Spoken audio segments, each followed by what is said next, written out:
नहरवान की लड़ाई के बाद सैयदना अली का इरादा शाम पर हमला करने का था।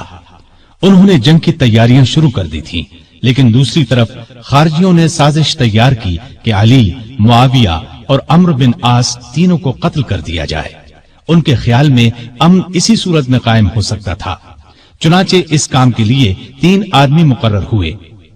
अब्दुर्रहमान बिन मुलजम ने अली को, बरक बिन अब्दुल्लाह ने अमीर मुआविया को और अम्र बिन बकर ने अम्र बिन आस को शहीद करने का जिम्मा लिया। इन बदबख्तों ने रमजान 40 हिजरी में एक ही रोज फज्र की नमाज के वक्त इन तीनों बुजुर्गों पर हमला करने का फैसला किया। मिस्र के गवर्नर अम्र बिन आस उस रोज बीमार थे। उन्होंने उस रोज खारिजा बिन हुजाफा को नमाज पढ़ाने के लिए भेजा।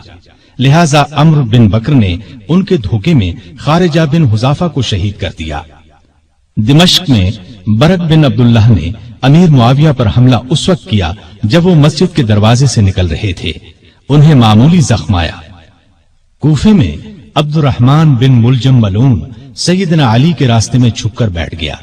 जब वो फज्र की नमाज के लिए मस्जिद की तरफ चले तो उन पर तलवार का वार किया। सर पर शदीद जख्म आया।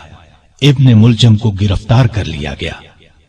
सैयदना अली ने अपने बेटों हसन और हुसैन को बुलाकर कुछ नसीहतें की और अपने कातिल के बारे में फरमाया, इसे खाना खिलाओ, पानी पिलाओ और अच्छी तरह रखो।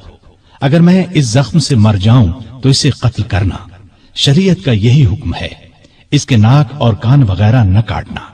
अगर मैं बच गया तो मेरी मर्जी, चाहे इससे बदला लूं या मुआफ कर दूं।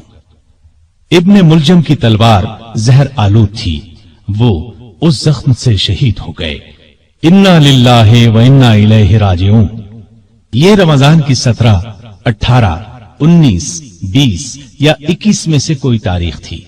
हिजरत का 40वां साल था और उनकी उम्र उस वक्त 63 साल थी। सैयदना अली को अपनी खिलाफत के जमाने में सुकून का सांस लेना नसीब न हुआ। फिर भी उन्होंने मुल्की इंतजामात के सिलसिले में कोई कसर उठा न रखी। मिजाज में हद दर्जे सादगी थी। अल्लाह का खौफ बेपनाह था। फकीराना जिंदगी बसर की।